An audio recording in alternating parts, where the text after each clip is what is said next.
राज्य में अब ग्रुप सी की रिक्तियों के लिए भर्ती प्रक्रिया महाराष्ट्र लोक सेवा आयोग करेगा। यह बड़ी घोषणा राज्य के उप मुख्यमंत्री देवेंद्र फडणवीस ने की है। इसके अलावा फडणवीस ने दावा किया है कि सरकार ने अपने 2.5 साल के कार्यकाल में 1 लाख से ज्यादा भर्ती की है और जो एक रिकॉर्ड है।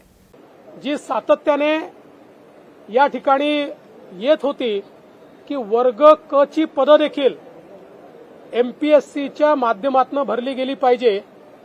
मागच्या कॅबिनेटला त्याचाही निर्णय हा राज्य सरकारने घेतलाय आणि टप्प्याटप्प्याने वर्ग क ची सगळी पदं ही एमपीएससीला वर्ग करण्यात येणार आहेत।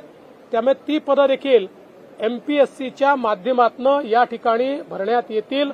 मला असं वाटतं की महाराष्ट्रातल्या तरुणाईला एका 2 वर्षाच्या कार्यकाळामध्ये किंवा 2.5 वर्षाच्या कार्यकाळामध्ये 1 लाख नोकऱ्या देण्याचा एक नवा विक्रम आणि तेही पारदर्शी पद्धतीने देण्याचा नवा विक्रम हा महाराष्ट्र सरकारने केलेला आहे।